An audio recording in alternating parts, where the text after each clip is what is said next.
1.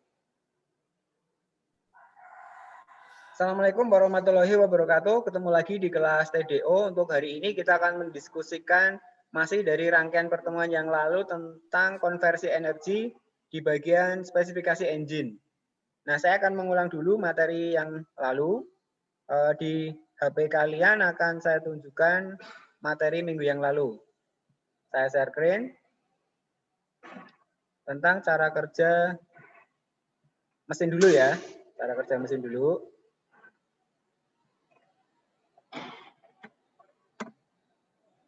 Oke, nah pada HP kalian sekarang muncul cara kerja dari mesin. Berdasarkan cara kerjanya, mesin dibedakan menjadi 3. Yang pertama mesin 2 langkah, yang berikutnya mesin 4 langkah, dan mesin rotari.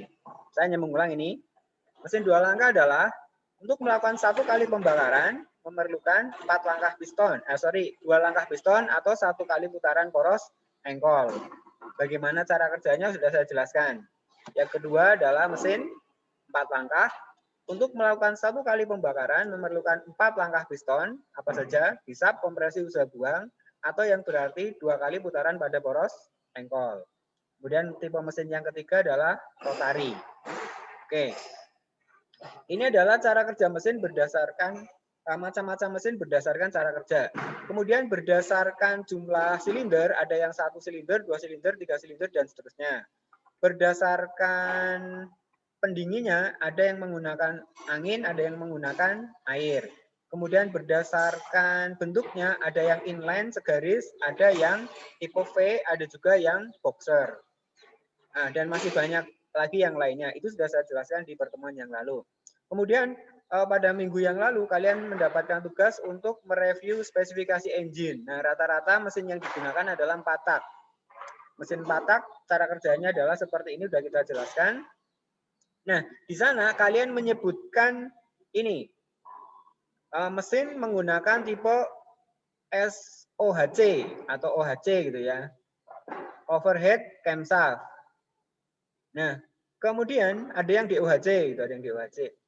Berarti kalian sudah memahami bahwa untuk menggerakkan mekanisme katup itu menggunakan kampret atau menggunakan bel. Oke, selanjutnya mesin menggunakan pendingin udara. Berarti di sana ada sirip-sirip untuk melepaskan panas. Kenapa panas? Ya, karena reaksi dari pembakaran adalah panas. Mesin pasti panas saat dihidupkan. Cara terjadi pembakaran agar terjadi panas ada 3. Yang pertama ada campuran udara dan bahan bakarnya. Harus ada bensinnya, harus ada udaranya. Syukur-syukur ideal. Yang kedua adalah kompresi, harus padat atau rapat, tidak boleh ada kebocoran. Kalau ada kebocoran mungkin hidup tapi tidak sempurna. Yang ketiga adanya pengapian pada busi, boleh pakai sistem CDI, boleh pakai platina, atau boleh pakai ECU atau komputer. Nah, kalau 3 syarat itu terjadi maka terjadi proses pembakaran sehingga menghasilkan energi panas. Nah, mendorong piston. Baik, hubungannya dengan CC kemarin yang kalian jelaskan. Ada yang menjelaskan saya pakai motor Supra Pak 100 cc, ada yang pakai Vega 115 cc, ada yang pakai 150 cc. Bahkan ada yang pakai Tiger 200 cc. Nah, hitungan cc itu didapat dari mana? Minggu yang lalu sudah saya sampaikan. Saya akan mereview sebentar. Jadi kalau kalian tahu di sini diameter piston berapa, langkahnya berapa, kalian bisa menghitung cc volume silinder. Saya kasih contoh, saya ulangi. Oke, akan saya close dulu untuk cara kerjanya.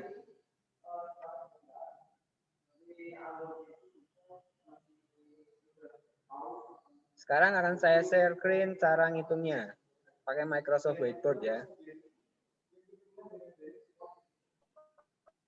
Oke, di HP kamu sekarang tampilannya adalah papan tulis. Saya akan mencoba menuliskan di papan tulis cara menghitungnya yang kemarin.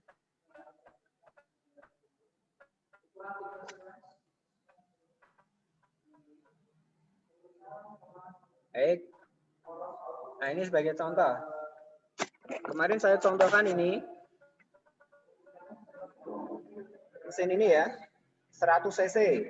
Ini tertulis 97 cc. Ya, di bagian blok yang sini ada tulisannya di motor kalian masing-masing. Ada tulisannya. Nah, yang ini adalah 97 cc. Angka ini didapat dari mana? Dari piston dan langkah. Saya kasih contoh.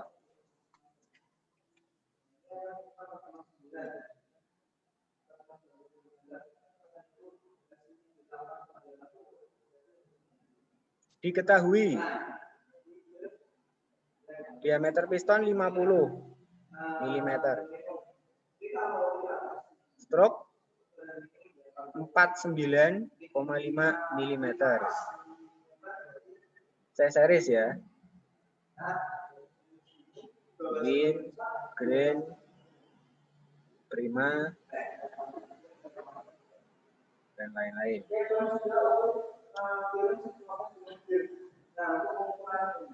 Ditanya cc mesin.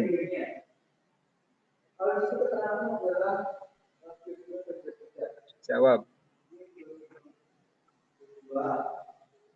cc sama dengan, nah ini volume. Bentar, ada yang masuk. Saya buka Zoom sebentar ya. Oh, iya. Saya stop share sebentar, ini ada yang masuk. Oke, sudah. Sudah saya admit, sudah masuk. Saya lanjutkan ke whiteboard-nya.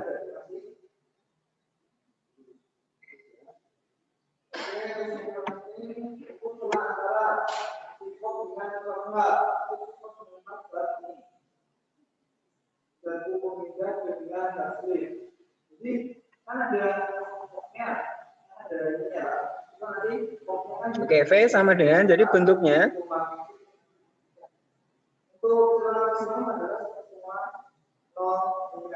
nah, bentuk ruang bakar adalah tabung. Tabung sama dengan volume sama dengan luas alas kali tinggi. Nah, luas alasnya adalah 1/4 pi d kuadrat kali tingginya adalah stroke. Oke. 1/4 pi d kuadrat kali S. Rumus ini yang dipakai ke sana. Oke. 1/4 pi d kuadrat kali S. 1/4 3,14 kali diameternya berapa? Masukkan 50 mm kali 50 mm kali S. 49,5 mm. Pakai kalkulator ya, silakan dihitung. Nah, setelah saya hitung pakai kalkulator, ketemunya 97,143 mm pangkat 3. 1, 2, 3. Ada 3 ya. Dulu. Robertus. Dah. Saya lanjutkan ke mana ini? Sorry. Ya. Untuk pemeriksaan yang lain itu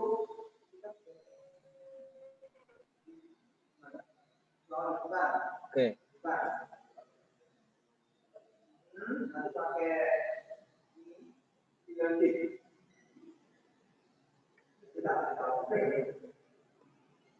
baik. Setelah dihitung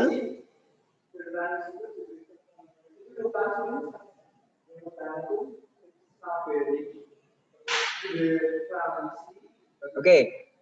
Setelah kita hitung tadi, ketemunya adalah 143 mm pangkat 3, atau kalau satuannya dinaikkan menjadi 97,2 cc. Oke ya, ini sudah kita hitung minggu yang lalu. Ketemunya 97,2 cc. Nah, 97,2 cc itu yang ada di blok mesin kalian, tulisan ini. Ada di sini. Ya, di blok yang sini. Baik. Sekarang kalau kamu mau menambah volumenya, membesarkan volumenya, berarti kamu bisa melakukan 2 hal. 3 hal. Bisa memperbesar diameter piston, namanya oversize, mengganti pistonnya digede. Yang kedua, mengecilkan kopnya, kopnya, atau melakukan dua-duanya, membesarkan piston dan mengecilkan kop, maka volume atau cc mesin kalian akan berubah. Oke, baik. Selanjutnya,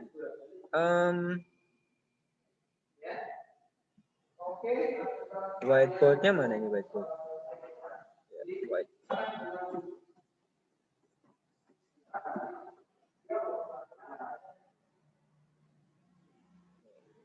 Selanjutnya, saya akan share di tempat kalian materi tentang setelah CC. Jadi setelah CC adalah kompresi.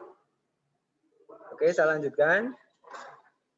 Di HP kalian sekarang muncul materi tentang, nah ini dia, PowerPoint.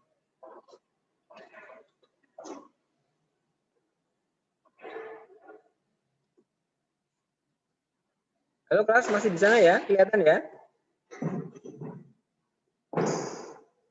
Oke, ini tadi kita udah ngitung CC-nya, total displacement menggunakan rumus tabung.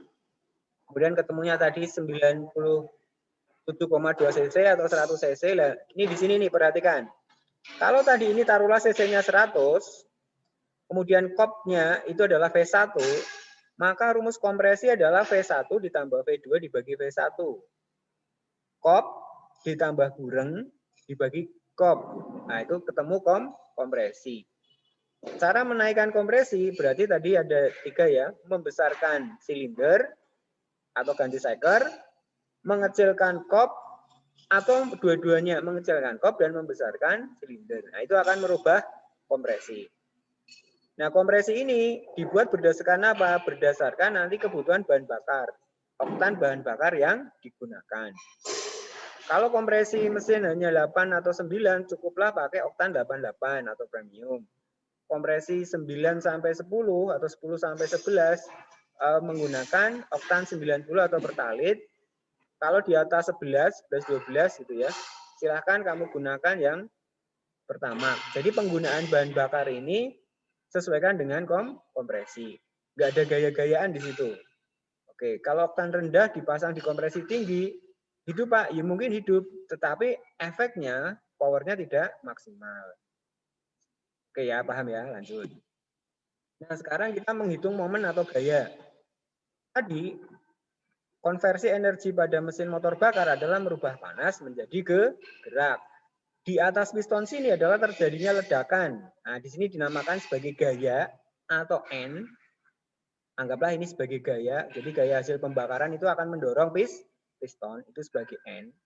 Kemudian jarak dari center krek as sampai ke pen bos yang besar, big N yang sini nih, jarak dari krek as pusat sampai ke pen bos yang besar, ini adalah M.